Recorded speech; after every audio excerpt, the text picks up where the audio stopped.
چوک میں سب سے آخر میں نکلا، اگر عمران خان نے حکم دیا تو وزارت اعلیٰ کی رکنیت چھوڑ دوں گا۔ یہ الفاظ ہیں علی امین گنڈا پور صاحب کے، اور ایک بار پھر علی امین گنڈا پور صاحب اسمبلی کے اندر اس طرح گرجے ہیں، اس طرح برتے ہیں کہ جیسے انہوں نے بہادری کی بہت بڑی مثال قائم کر دی اور بہت بڑی وہ فتح حاصل کر کے خیبر پختونخوا میں داخل ہوئے ہیں اور اپنی جیت کا، اپنے نام کا جھنڈا گاڑ کر وہ اسلام آباد سے واپس گئے ہیں۔ وہی علی امین گنڈا پور صاحب جو کہ کے پی کے میں جیسے ہی داخل ہوتے ہیں ان کی بڑکوں کی آوازیں جو ہیں وہ گونجنا شروع ہو جاتی ہیں، لیکن جیسے ہی وہ اسلام آباد آتے ہیں یا پھر وزیر داخلہ محسن نقوی صاحب کے ساتھ بیٹھتے ہیں یا پھر اسٹیبلشمنٹ کے ساتھ بیٹھتے ہیں تو وہ بھیگی بلی بن جاتے ہیں۔ ناظرین کرام، اسی کے متعلق فیصل وابڈا بھی یہ پیشن گوئی کر چکے ہیں کہ فیصل وابڈا جو کہہ چکے ہیں کہ علی امین گنڈا پور صاحب نہیں پکڑے جا سکتے،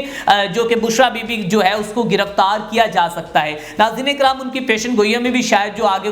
کچھ جو کہ ہمیں حقیقت بھی شاید ملے، لیکن ناظرین کرام آج کی اس ولاگ میں ہم آپ کو یہ بتانے والے ہیں کہ اسلام آباد میں 24 نومبر کی فائنل کال کے بعد پاکستان تحریک انصاف کو جس طرح جو کہ ذلت امیز اور رسوائی وہاں سے سمیٹی اور کس طرح پاکستان تحریک انصاف کے لیڈران جو بڑی قیادت تھی وہاں سے بھاگنے میں جو کہ کامیاب ہوئی اور پھر اپنے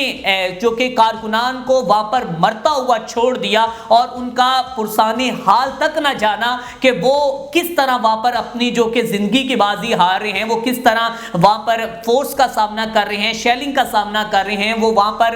جو کہ کس طرح اپنے آپ کو مشکلات میں وہ پیش کر کے وہ کھڑے ہوئے ہیں، لیکن یہ جو قیادت ہے جی وہاں سے بھاگتی ہوئی نظر آئی۔ آج علی امین گنڈا پور صاحب کہتے ہیں کہ ہم یہ کر دیں گے، ہم وہ کر دیں گے، اور آج پھر ان کی جو بڑکیں ہیں وہ ہمیں جو کہ ان کے خطاب میں سنائی دی ہیں۔ ناظرین کرام، واضح رہے علی امین گنڈا پور صاحب نے اعلان کیا تھا اسلام آباد میں دھرنا دینے کا، اور ایک دفعہ پھر مبینہ طور پر خبریں سامنے آ رہی ہیں کہ دسمبر میں پاکستان تحریک انصاف پھر ایک بار دھرنا کرنے جا رہی ہے، لیکن اس دھرنے سے پہلے پاکستان تحریک انصاف کے جو اختلافات کھل کر سامنے آ چکے ہیں اس سے آپ بخوبی اندازہ لگا سکتے ہیں کہ اب تحریک انصاف میں پھوٹ پڑ چکی ہے اور اپنے بھی ان سے نالاں نظر آتے ہیں۔ اگر بات کی جائے سلمان اکرم راجہ اور بشرا بی بی کے درمیان ہونے والی مبینہ طور پر بحث و مباحثہ، تو کہا جاتا ہے کہ سلمان اکرم راجہ نے دو ٹوک الفاظ میں کہا کہ بی بی میں آپ کا پابند نہیں ہوں اور نہ ہی میں آپ کو جواب دہ ہوں، میں عمران خان کو جواب دہ ہوں اور آپ اس طرح میرے اوپر روب نہیں ڈال سکتی، اور آپ لوگ وہاں سے بھاگے ہیں، جبکہ بشرا بی بی نے سلمان اکرم راجہ سے کہا کہ آپ لاہور کے کارکنان لے کر کہاں تھے، اور اگر آپ لاہور سے نہیں نکل پائے تو آپ نے لاہور میں جلسہ کیوں نہیں کیا۔ اسی پر سلمان اکرم راجہ جو ہے وہ انتہائی غصے میں آئے اور انہوں نے بشرا بی بی کو کھری کھری سنا دی، اور اس کے بعد جو کہ صاحبزادہ حامد رضا صاحب انہوں نے بھی پاکستان تحریک انصاف کا بڑا کھل کے ساتھ دیا، لیکن ان کو بھی شاید میرے خیال میں جو ہے نا وہ بڑی ہی نیگیٹو باتیں سننے کو ملی اور انہوں نے بھی اپنی رکنیت سے استعفیٰ دے دیا۔ ابھی دو استعفے تو بڑے سامنے آ چکے، اب دیکھتے ہیں کہ اگلے لایا عمل میں پاکستان تحریک انصاف کس موڑ پر کھڑی ہوتی ہے، کیا پھر لے جا کر ڈی چوک میں اپنے کارکنان کو اسی طرح ذلیل و رسوا کریں گے، پھر ان کو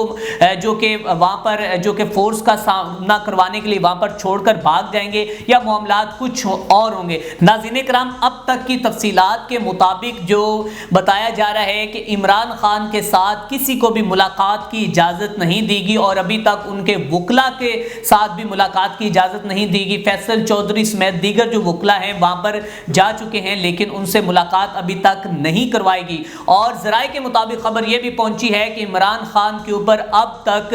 20 سے زائد مقدمات جو ہے وہ اسلام آباد میں درج ہو چکے ہیں۔ اٹک میں بھی عمران خان کے اوپر جو مقدمات ہیں وہ درج ہو چکے ہیں، مبینہ طور پر یہ خبر ہمارے پاس سامنے آئی ہے اب تک کی تفصیلات کے مطابق۔ اب ناظرین کرام، اب دیکھتے ہیں کہ جو ستارے گردش کر رہے ہیں عمران خان کے حوالے سے یا تحریک انصاف کے حوالے سے، کیا ان کے لیے وہ نقصان دہ ثابت ہوں گے، لیکن اب تک کی موجودہ صورتحال یہ ہے کہ اب پاکستان تحریک انصاف جو ہے وہ اندر سے مکمل طور پر کھوکھلی ہوتی ہمیں نظر آتی ہے، اور اب کوئی بھی قیادت جو ہے وہ اس کو نہیں دیکھ پا رہی، کوئی بھی قیادت جو ہے وہ کھل کر سامنا جو کوئی بھی جو فیصلہ ہے وہ نہیں کر پا رہی، اور علی امین گنڈا پور صاحب جو ایک بار پھر سامنے آ چکے اپنی بڑکیں مارنے کے لیے اور اپنا